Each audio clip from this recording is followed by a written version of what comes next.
નમસ્કાર, નિર્માણ ન્યૂઝની વિશેષ રજૂઆત ઝીરોર કાર્યક્રમ સાથે હું છું યજ્ઞ ત્રિવેદી.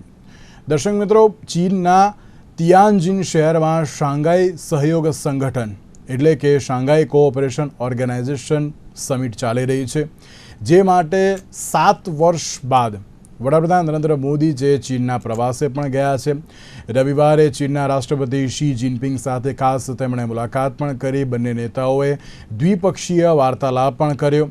ત્યારબાદ જ્યારે એસસીઓની વાત કરીએ તો એસસીઓમાં પણ જે રીતે ઘણા બધા જે દેશના વડાઓ પણ ત્યાં ઉપસ્થિત રહ્યા હતા, અને જેમાં દરેક લોકો સેન્ટર ઓફ એટ્રેક્શન એમ કહેવાય કે આકર્ષણનું એક કેન્દ્રબિંદુ 3 મહત્ત્વના નેતાઓ પર આવીને ઊભું રહી ગયું હતું, અને તે હતું એક વડાપ્રધાન નરેન્દ્ર મોદી, બીજા રશિયાના રાષ્ટ્રીય અધ્યક્ષ પુતિન, અને ત્રીજા ચીનના રાષ્ટ્રીય અધ્યક્ષ શી જિનપિંગ. આ 3 વચ્ચે જે બેઠક હતી તે ઘણી મહત્ત્વની સાબિત થઈ હતી, અને સાથે જે તેમને 3 વચ્ચેનો જે વાર્તાલાપ હતો તે પણ ઘણો મહત્ત્વનો હતો. ચીનમાં ચાલી રહેલી એસસીઓ બેઠકમાં એક બાજુ આતંકવાદ ઉપર પ્રહાર કરતા વડાપ્રધાન નરેન્દ્ર મોદીએ પણ કહ્યું હતું કે આતંકવાદ ઉપર ઝીરો ટોલરન્સ નીતિ અપનાવીને સંરક્ષણવાદને ખતમ કરવો પડશે. તેમણે કહ્યું હતું કે આતંકવાદ માનવજાત માટે એક પડકાર છે, અને અમે ટેરર ફંડિંગ સામે પણ અવાજ ઉઠાવ્યો છે. તો બીજી બાજુ જ્યારે ટ્રમ્પનું જે વલણ જોવા મળી રહ્યું છે, ટ્રમ્પનું વલણ પણ હવે કેવી રીતનું બદલાશે તેને લઈને પણ સવાલ યથાવત છે. ત્યારે આ તમામ મુદ્દાઓ પર ચર્ચા વિચારણા કરવાની છે. ચર્ચા વિચારણા કરવા માટે અમારી સાથે જોડાઈ ગયા છે હર્ષિલભાઈ મહેતા, કે જેઓ કોલમિસ્ટ છે, ડૉક્ટર કિશોર ભાનુશાળી, કે જેઓ અર્થશાસ્ત્રી છે, અને મનનભાઈ ભટ્ટ, કે જેઓ સુરક્ષા નિષ્ણાત છે. જે આપ ત્રણનું સૌથી પહેલાં તો સ્વાગત છે. સૌથી પહેલી શરૂઆત હું હર્ષિલભાઈ આપનાથી કરવા માગીશ, કે જે એક મહત્ત્વની મુલાકાત આપણે દરેક લોકો વિચારતા હતા કે જ્યારે વડાપ્રધાન નરેન્દ્ર મોદી એસસીઓમાં ભાગ લેવા માટે જશે ત્યારે કઈ કઈ મહત્વપૂર્ણ ચર્ચા વિચારણાઓ પણ થશે. ત્યારે ભારત, ચીન અને રશિયાની જે આ મુલાકાત થઈ છે ત્યાં આમ જીઓપોલિટિકલી કેટલી મહત્વની અત્યારે તો સાબિત થઈ શકે છે? તો જીઓપોલિટિકલી જોઈએ તો અત્યારે ખૂબ જ વધારે મહત્વપૂર્ણ છે, અને છેલ્લા લગભગ 3-4 મહિનામાં જે ઘટનાઓ થઈ છે તે પછી આ વધારે અગત્યની બની જાય છે. ડોનાલ્ડ ટ્રમ્પ જ્યારે અમેરિકા પર આવ્યા ત્યારે ભારતમાં એક આશાવાદ હતો કે ડોનાલ્ડ ટ્રમ્પની સાથે એન્ગેજમેન્ટ કરી શકાશે અને ભારત અમેરિકાના સંબંધો ઘણા સારા બની શકશે. પરંતુ તે આશાવાદ ખોટો ઠર્યો છે, કારણ કે ડોનાલ્ડ ટ્રમ્પે પોતાની બીજી ટર્મમાં પોતે એકદમ સ્વકેન્દ્રી બનીને એક હસ્તું શાસન કરવાની નીતિઓ અપનાવી છે. ચાહે એ કતારમાં જઈને ત્યાં આગળ જઈને વિમાન મતલબ ગિફ્ટમાં લેવાનું હોય, જે અત્યાર સુધીના કોઈ યુએસ રાષ્ટ્રપતિએ કર્યું નથી, કે ચાહે પછી પાકિસ્તાનના ગુણગાન ગાવાના હોય, કે પોતાના નોબેલ પારિતોષિક માટે જઈને જે કહેવાય ને ઢંઢેરો પીટવાનો હોય, અને લોકોની સાથે બીજા રાષ્ટ્રના વડાઓ સાથે માંગણીઓ કરવાની હોય કે મને નોબેલ પારિતોષિક આપો. કેમ? તો કે ઈરાન ને ઇઝરાયલ વચ્ચે સો કોલ્ડ યુદ્ધ એમણે થમાવ્યું છે. સાથે સાથે આર્મેનિયા અને અઝરબૈજાન વચ્ચે એમણે હસ્તધનુન કરાવ્યું હમણાં ઓગસ્ટની શરૂઆતમાં જ. તો આ બધા માટે એમને એક ખ્વાબ છે કે મને નોબેલ પારિતોષિક મળે. તો ભારત અને પાકિસ્તાન વચ્ચે પણ યુદ્ધ થયું ત્યારે સૌથી પહેલા દાવો કરવા આવી ગયા કે મેં શાંતિ કરાવી છે, મને નોબેલ પારિતોષિક આપો. અને પાકિસ્તાને આ વસ્તુનો ફાયદો પણ ઉઠાવ્યો. પાકિસ્તાનના વડાપ્રધાન, જે ઇફેક્ટિવલી વડાપ્રધાન છે પણ એમનો હોદ્દો રાષ્ટ્રીય સેના અધ્યક્ષનો છે, આસિમ મુનીર, એમને નોમિનેટ કર્યા છે, એના વિશે સ્ટેટમેન્ટ બહાર પાડ્યું. અને પાકિસ્તાને ડોનાલ્ડ ટ્રમ્પના જે સ્ટાર્ટઅપ છે, જે ક્રિપ્ટો કરન્સી વિશેનું છે, તેની અંદર રોકાણ પણ કર્યું, જેના લીધે થઈને ડોનાલ્ડ ટ્રમ્પ પાકિસ્તાન તરફી વલણ રાખવા માંડ્યા. ભારતની ઉપર 25% ટેરિફ લગાવી, તેના ઉપર ફરીથી 25% ટેરિફ લગાવી. તો આ જે પરિસ્થિતિનું નિર્માણ થયું, તો તેમાં ક્યાંક ને ક્યાંક ભારત અને અમેરિકા વચ્ચે ઘણું બધું તણાવ આવી ગયું ડોનાલ્ડ ટ્રમ્પની આ નીતિઓને કારણે. ભારતે પોતાનું જે અત્યાર સુધીનું જે સ્ટેચર છે, પોતાનું જે પણ મિઝાજ છે, એ બધા એકદમ શાંતિપૂર્ણ ગંભીર રીતે રાખ્યા છે. કોઈ પણ એલફેલ સ્ટેટમેન્ટો આપ્યા નથી. હા, ભારતે પોતાનું સાર્વભૌમત્વ, વિદેશી દખલગીરી નથી, એ બાબતે વારંવાર પોતાની સ્ટેન્ડને, વલણને સ્પષ્ટ કર્યું છે. પરંતુ અમેરિકાની વિરુદ્ધમાં એલફેલ ગમે તેવું કોઈ પણ સ્ટેટમેન્ટ આપ્યું નથી. અને આને જોતા જોતા અત્યારે જઈને ભારત રશિયા અને ચીનને મળ્યું છે. તો આ જે પરિપ્રેક્ષ્ય છે, એ પરિપ્રેક્ષ્યમાં આપણે આ મુલાકાતને જોવી રહે તો તેના લીધે ખૂબ જ મહત્વપૂર્ણ બની જાય છે. તો મહત્વની છે ને તેની સાથે કિશોરભાઈ, જ્યારે એસસીઓમાં ભારતની ભૂમિકા આર્થિક દ્રષ્ટિએ કેટલી અસરકારક સાબિત થઈ શકે છે? યજ્ઞભાઈ, જે રીતે હર્ષિતભાઈએ બરોબર વાત કરી કે જે પ્રકારનું ટ્રમ્પનું વર્ણન રહ્યું છે અને એ જે ટ્રમ્પની નીતિના કારણે ભારતને જે આર્થિક ફટકો પડવાનો છે એ પછી તમારી એક્સપોર્ટમાં હોય કે જીડીપીની થવાની હોય, અને આપણે જે અત્યારે વચ્ચે ચર્ચા કરી રહ્યા હતા કે સુરતનો ડાયમંડ હોય કે આપણા ટેક્સટાઇલ સેક્ટરને એ જે ઇફેક્ટ આવવાની છે એની સામે તમારી પાસે એક બીજું માળખું ઊભું કરવું પડે, અને એમાં ક્યાંક ને ક્યાંક ભારત માટે આ મુલાકાત બહુ મહત્વની બને છે. બીજી મહત્વની બાબત આવી કે આ મુલાકાતથી એક વિશ્વના દેશોને એક સંદેશો ગયો અને એમાં ભારતની એક મજબૂત છબી તરીકે ઉભા રહ્યા આપણે. ત્રીજી વસ્તુ, જે યુએસ અને રશિયાની જે સો કોલ્ડ વોર ચાલી રહી છે અને એમાં પણ એક મેસેજ ગયો ભારત તરફથી યુએસને પણ કે ભાઈ અમે એકલા નથી અને તમારા વગર પણ અમારું ચાલે એવું છે. એટલે એ બાબતમાં પણ મહત્વની છે. પણ ખાસ મહત્વની બાબત એ આવી ગઈ કે જે ભારતનો વિદેશ વેપાર આપણે જે ગણીએ એમાં ચાઇના છે, પાકિસ્તાન છે, આપણે રશિયાની વાત કરીએ તો આ બધા જે 10 દેશો જે આ એસસીઓમાં સમિટમાં અથવા એસસીઓના જે મેમ્બર છે એ બધાની વચ્ચે વૈશ્વિક વેપારનો બહુ મોટો એક ભાગ છે. અને વસ્તીમાં જોવા જાવ તો લગભગ 46 કે અડધી વસ્તી, વિશ્વની અડધી વસ્તીને રિપ્રેઝન્ટ કરતું આ એક ગ્રુપ હતું. એટલે એ રીતે ભારત માટે બી મહત્વનું બન્યું. ચીન માટે એક મહત્વનું બન્યું કેમ કે ક્યાંક ને ક્યાંક અત્યારે એક નીતિ ચાલી રહી છે કે આપણે ગ્લોબલ સાઉથ ઊભું કરવું છે. એટલે જે વેસ્ટર્ન વર્લ્ડ છે, જે આખી વૈશ્વિક ગતિવિધિઓનું સેન્ટર છે, એને તમારે ગ્લોબલ સાઉથમાં લઈ જવી છે. એટલે એ બાબતમાં પણ મહત્વનું છે. અને સાથે સાથે જે અમેરિકાની એક નીતિ હોય છે કે દર વખતે ડોલર એ સુપ્રીમસી જોઈએ. અમેરિકાને રશિયા સામે એટલો વાંધો નથી જેટલો ભારત સામે છે. એનું કારણ એ છે કે ભારત અને રશિયાએ જે ઓઇલની ડીલ કરી એમાં યુક્રેન તો પોતાની જગ્યા, પણ એ જે કરન્સીમાં આપણે ડીલ કરીએ છીએ એ મહત્વનું છે. રશિયા ચાઇનાનું જે ટ્રેડ છે એમાં મોટા ભાગનું ટ્રેડ રૂબલમાં અથવા યુઆનમાં થાય છે. એટલે ક્યાંક ને ક્યાંક ડોલરથી હટીને બીજી કરન્સીની વાત ચાલી રહી છે. અમેરિકાથી વધીને બીજા દેશોના વેપારની વાત ચાલી રહી છે અને આખું ગ્લોબલના એક સેન્ટરને હટાવવાની વાત છે. એટલે ક્યાંક ને ક્યાંક આ મુલાકાતથી જે અત્યારે જો યુએસએ ટેરિફ નાખ્યા પછી ભારતે યુએસ સાથે અક્રોસ ધ ટેબલ બેસીને તમારે નેગોશિએટ તો કરવાના છે અને નેગોશિએશન અત્યારે ચાલી જ રહ્યા છે. પણ એ નેગોશિએશનમાં આપણો હાથ થોડોક હવે આ મુલાકાત પછી મજબૂત થઈ ગયો છે. અને જે આપણી ચાઇના અને ભારતના જે આપણા વચ્ચે જે મિલિટરી ડિફેન્સ થઈ ગયા ગલવાનમાં, ત્યાર પછી ઇન્ડિયા અને ચાઇનાના પણ થોડાક તણાવ વધી ગયા હતા.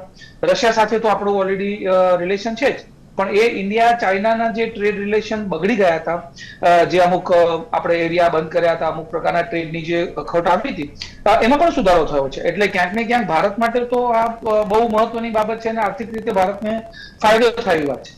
બિલકુલ બિલકુલ. અને બીજી બાજુ એમ કહેવાય કે ના, હવે આગામી સમયમાં હજુ પણ ક્યાંક જે આયાત અને નિકાસની જે પોલિસી અત્યારે હાલ તો જોવા મળી રહી છે તેમાં પણ ક્યાંક મહત્વનો થોડોક ઘણો સુધારો વધારો પણ થાય તેવી શક્યતાઓ તો વર્તાઈ રહી છે. પણ તેની સાથે મનનભાઈ, એક મહત્વની બાબત એ પણ કે જ્યારે એસસીઓમાં જે આતંકવાદ સામે ભારતને ક્યાંક મોટી જીત થઈ હોય તે પરિસ્થિતિનું નિર્માણ થવા પામ્યું છે, અને જે આતંકવાદ સામે ભારતની લીડરશિપ કેવી રીતે મજબૂત થઈ શકે છે હજુ પણ એસસીઓમાં? જી, શાંઘાઈ કોર્પોરેશનની અંદર ભારતે ઘણા વર્ષો પછી ભાગ લીધો છે અને એના બેકડ્રોપમાં એટલે ભારત અને ચીન વચ્ચે વ્યાપારી સંબંધો તો ઇવન ગલવાનની અથડામણ પછી પણ સામાન્ય રહ્યા છે. અમુક અંશે ચીનની તકનીકથી આપણે વેરી થઈ ગયા છીએ. મિલિટરીલી જો વાત કરું યજ્ઞભાઈ, તો સૈન્ય દ્રષ્ટિએ જોવા જાઓ તો ભારતનો સૌથી મોટો જો કોઈ એડવર્સરી હોય, હું હજી દુશ્મન શબ્દ નથી વાપરતો, પરંતુ એડવર્સરી જો કોઈ હોય તો એ ચાઇના છે, પાકિસ્તાન નહીં. આવું આપણા સૈન્ય વડાઓ, સૈન્ય ટોપ લીડરશિપ ઘણીવાર કહી ચૂકી છે. પરંતુ ભારત અને ચાઇનાની જે ટ્રેડ ડેફિસિટ છે અને જેની કેવું નેગેટિવ સાઈડમાં ભારત છે, એટલે ભારતનો વેપાર, ભારતનો જીડીપી ચીન ઉપર બહુ વધારે ડિપેન્ડન્ટ છે. એટલે ચીન સાથે સંબંધો આઉટરાઇટ જેવી અમેરિકા ઈચ્છે છે એવી રીતે ભારતે બગાડ્યા નહીં, ઇવન 2018 પછી પણ. એટલે ભારતની મુત્સદી, ભારતની લીડરશિપની મુત્સદી બતાવે છે. અને ભારત અને ચીનના સંબંધોને કેવળ 2018ના અવરગ્લાસથી જોવા ન જોઈએ. આપણે 1962ના ભારત ચીન યુદ્ધને અને વર્ષોના સંઘર્ષોને અને વર્ષોના સૈનિકોના બલિદાનોને ભૂલવા ન જોઈએ. હું સૈનિકોના બલિદાનોની આણ આપીને એવું નથી કહેવા માંગતો કે ભારતે ચીન સાથે સંબંધો સુધારવા ન જોઈએ, પરંતુ ભારતે ઇન્ડિયન ઇન્ટરેસ્ટને જાળવવા માટે જે કંઈ મુલાકાતો કરી છે અને જે ખાસ કરીને SCO સમિટને કન્ટેક્સમાં આજે આપણે મળ્યા છીએ, તો શાંઘાઈ કોર્પોરેશન સમિટની આ મીટિંગ ભારત અને ચીનની મીટિંગ હતી કેવળ એવું નથી, કેમ કે એમાંથી કોઈ સિગ્નિફિકન્ટ સડનલી ચીને ડિસએંગેજ કરી લીધું હોય કે ચીની સૈનિકો લાઇન ઓફ એકચ્યુઅલ કંટ્રોલ પરથી હટી ગયા હોય એવા કોઈ સમાચાર હજી સુધી સામે નથી આવ્યા. ચર્ચાઓ ચાલી રહી છે, ડિસ્કશન્સ તો ઘણા વર્ષોથી મિલિટરી અને રાજનીતિક લેવલે થઈ રહ્યા છે, પરંતુ ચીન અરુણાચલના પ્રદેશોના નામ ચીને બદલી નાખ્યા હતા અને એ બાબત ઉપર આપણે નિર્માણ ન્યૂઝ પર ડિબેટ કરી હતી, એટલે આપણે એ પણ ન ભૂલવું જોઈએ. હા, SCO સમિટનો સૌથી મોટો આઉટકમ મારે માટે જો કોઈ હોય તો ભારત અને રશિયાની મુલાકાત છે. પ્રેસિડેન્ટ પુતિન અને પ્રધાનમંત્રી ભારતના વડાપ્રધાન નરેન્દ્રભાઈ મોદીની મુલાકાત છે. બંને એક કારમાં સાથે ટ્રાવેલ કર્યું, એટલે ભારત અને રશિયાની જે રિલેશનશિપ છે, જે 1971 થી ભારત અને રશિયા નજીક આવવાના શરૂ થયા, સોવિયત યુનિયન નજીક આવવાના શરૂ થયા, અને આજે રશિયાની સાથે જે આપણા સંબંધો ફૂલા ફાલ્યા છે, ખાસ કરીને ડિફેન્સ કોઓપરેશનની બાબતમાં, તો એ ખરેખર સેકન્ડ ટુ નન છે. અમેરિકાના લગાતાર પ્રેશરની વચ્ચે પણ આ સરકાર હોય કે આની પહેલાની અમેરિકન ગવર્મેન્ટ, જો બાઇડનની ગવર્મેન્ટ, ભારતે રશિયા સાથે, રશિયન્સની સાથે પોતાના રિલેશનશિપને જાળવ્યા છે.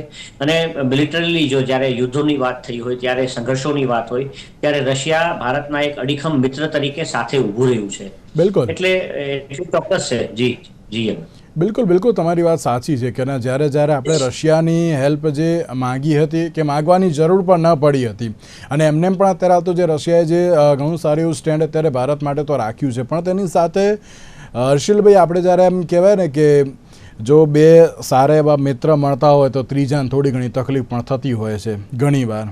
અને આ ભારત, ચીન અને રશિયાની જે આ મુલાકાત છે, ડોનાલ્ડ ટ્રમ્પનું જે સ્ટેન્ડ છે તેને આપ કઈ રીતે જોઈ રહ્યા છો? પ્લસ આજે જે હમણાં જે એક બાબત સામે આવી છે કે ડોનાલ્ડ ટ્રમ્પનું એક સ્ટેટમેન્ટ છે કે ભારત અમેરિકા ઉપર ટેરિફ ઘટાડવા માટે તૈયાર થઈ ગયું છે, પણ હવે ઘણું મોડું થઈ ગયું છે. ભારતે પહેલાં જ આ અંગે નિર્ણય લઈ લેવો એ બહુ જરૂરી હતો. તો શું લાગી રહ્યું છે કે એક બાજુ જે રીતે અમેરિકા પહેલાંથી જ જે એમ કહેતું હતું કે ના, ભારતે જે રશિયા સાથે જે ડીલ કરી ક્યાંક યોગ્ય નથી, તેને લઈને ક્યાંક ટેરિફ પણ વધારી દીધો, તો હવે તો ચીન અને રશિયા એ બંનેની સાથે મુલાકાત કરી છે, તો હવે લાગે છે કે ના ક્યાંક પેટમાં તેલ રેડાય તેવી પરિસ્થિતિનું નિર્માણ થાય તેમ?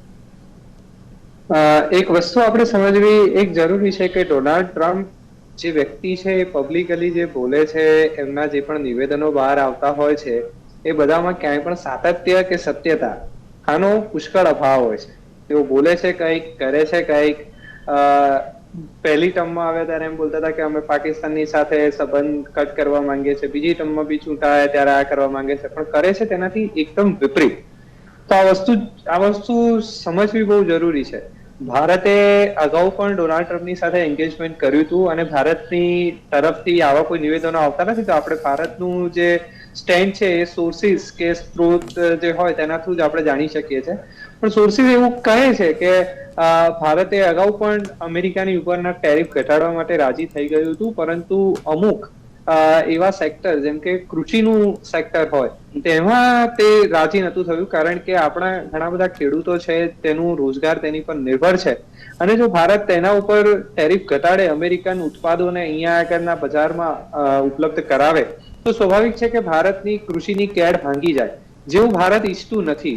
સાથે સાથે એક બીજો અગત્યનો મુદ્દો જેની ઉપર પણ ભારત રોકાયું હતું, એ મુદ્દો એવો હતો કે તેની જે ગાયો અને ભેંસોનું જે દૂધ છે, એ દૂધને અમેરિકા અહીંયા વેચવા માંગે છે. એક એ ડેરીની સાથે સંકળાયેલું છે, ને ડેરીમાં બે મુખ્ય પ્રોબ્લેમ છે. અગેન એમાં એક પ્રશ્ન એ છે કે ખેડૂતોની મોટા ભાગની આવક એ ડેરી ઉપર પણ નિર્ભર છે, અને બીજો એક પ્રોબ્લેમ એ છે કે ત્યાં આગળ જે ગાય અને ભેંસ છે તેને માંસ ખવડાવવામાં આવે છે અને ત્યાંથી દૂધ બનાવવામાં આવે છે. જે દૂધ એમ કહી શકાય માંસાહારી દૂધ છે, તો તેનો ભારત સરકારે વિરોધ કર્યો હતો કે આ વસ્તુમાં અમે ઓપન નહીં થઈએ.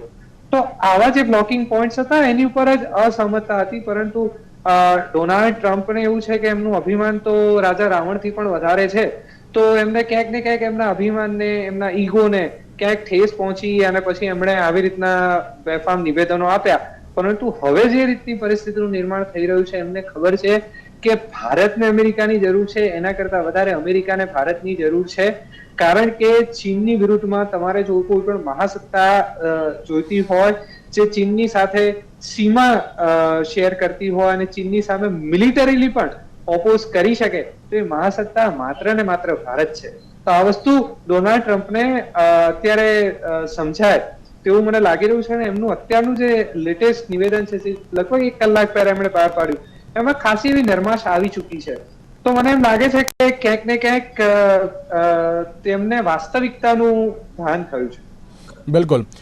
કિશોરભાઈ, એક બાજુ જ્યારે એસસીઓની વાત કરતા હોઈએ તો ત્યારે મેં પહેલાં પણ એક બાબત કહી હતી કે જ્યારે અમેરિકાએ જે ટેરિફ લાદ્યો 50% જેટલો, ત્યારે ડાયમંડ બિઝનેસ અને ટેક્સટાઇલ બિઝનેસવાળાએ એમ કહ્યું કે હવે અમારા માટે અન્ય ઓપ્શન હવે અમારે શોધવા બહુ જરૂરી છે, અને જો અમને અન્ય ઓપ્શન મળશે તો અમે બીજી જગ્યાએ પણ સારી એવું અમે બિઝનેસ કરી પણ શકીશું. હા, તેને સેટ થતાં 2 થી 3 વર્ષ જેટલો સમય તો લાગશે, પણ જ્યારે નવા બજારોની વાત કરીએ, એસસીઓ જે સમિટ પણ અત્યારે તો થઈ, અત્યારે જે ટેરિફની જે સિચ્યુએશન જોવા મળી રહી છે, તો નવા બજારોમાં ભારતની આયાત નિકાસ નીતિ કેટલી ઉપયોગી અત્યારે તો નીવડશે અત્યારના સમયમાં. અને બીજી બાજુ એસસીઓ મારફતે ભારત અને રશિયા સાથે જે ક્રૂડ બિઝનેસ છે તેમાં પણ અત્યારે તો ક્યાંક નવા અવસર પ્રાપ્ત થતા હોય તેવી પણ ક્યાંક બાબત કહી શકાય ખરી આ ઉપરથી?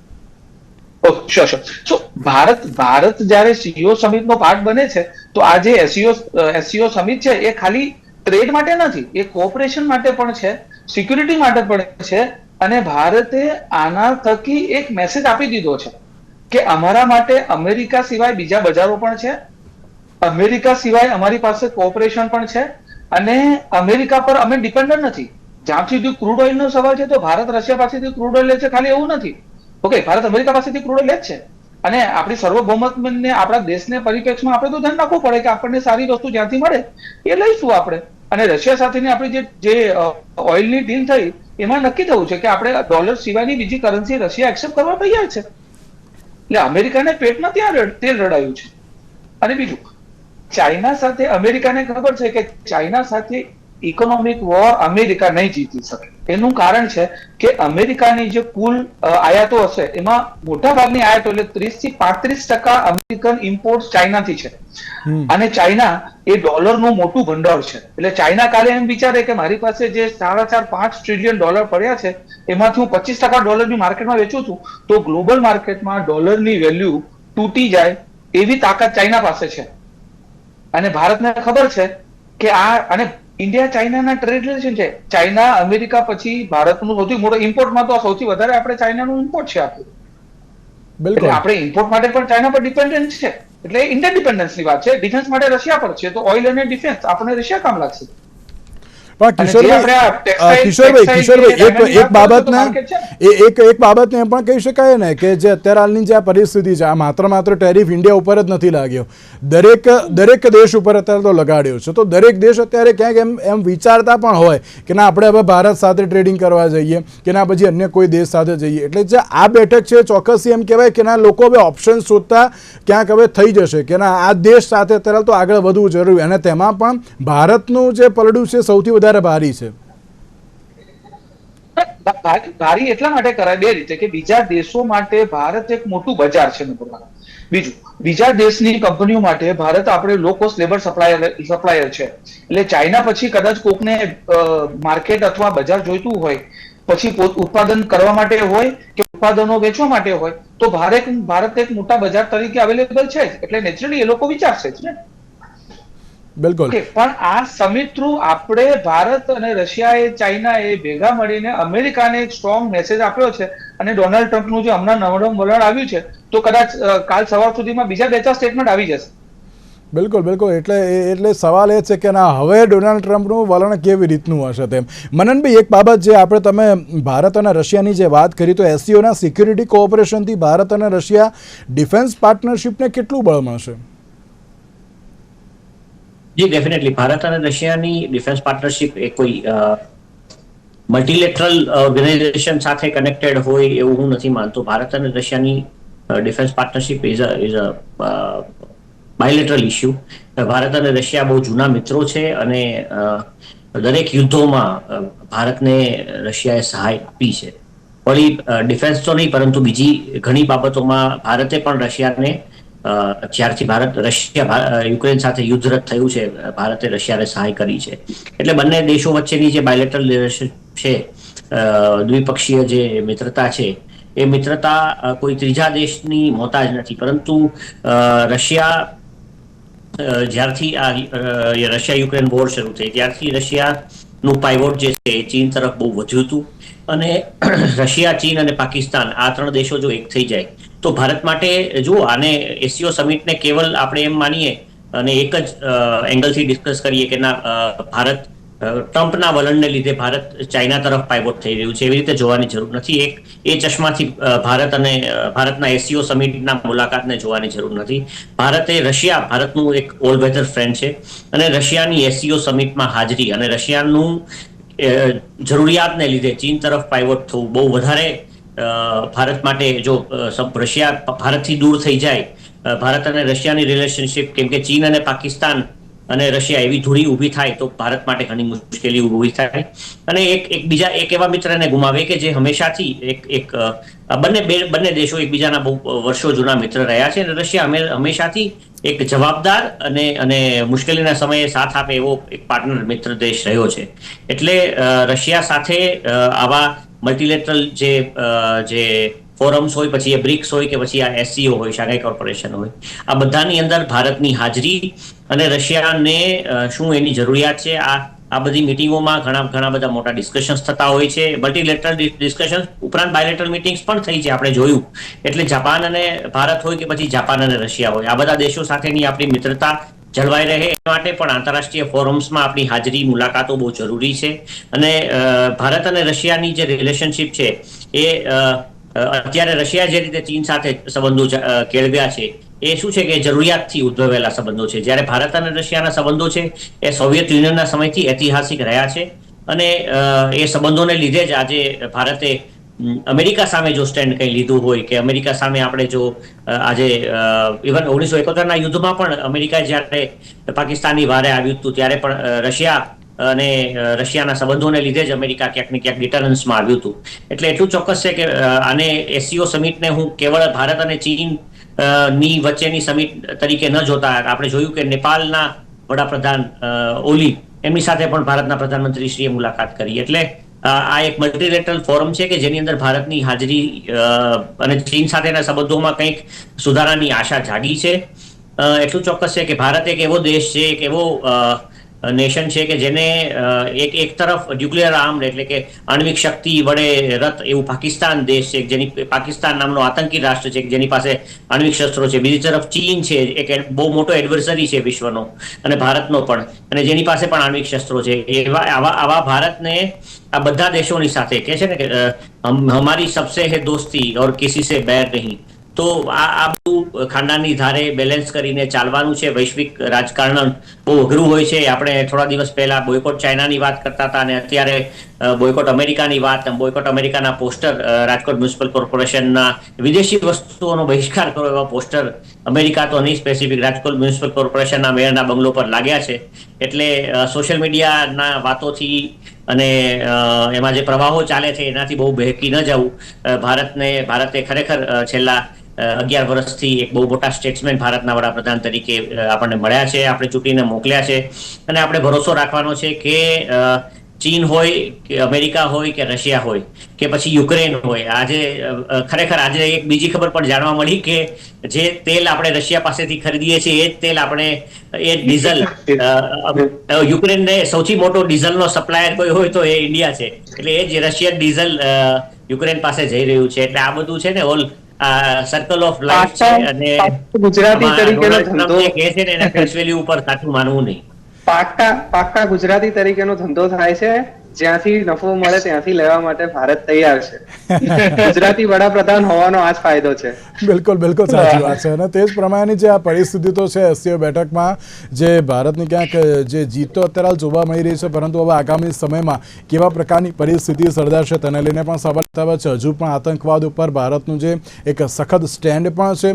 તો બીજી બાજુ આ જ બેઠકને લઈને એક એવા પણ રિપોર્ટ સામે આવ્યા છે કે આગામી સમયમાં મળનારી ક્વાડ બેઠક છે તેમાં જે ડોનાલ્ડ ટ્રમ્પ ક્યાંક ભાગ નહીં લે તેવી પણ અત્યારે તો જે ચર્ચાઓ જે જોવા મળી રહી છે. તો હવે તેમાં પણ કેવા પ્રકારના અત્યારે તો જેમ કહેવાય ને કે આ જે આક્ષેપ પ્રત્યાક્ષેપની સાથે સાથે વિશ્લેષણો હવે કેવી રીતના ગોઠવાય છે તે તો આવનારો સમય જ બતાવશે.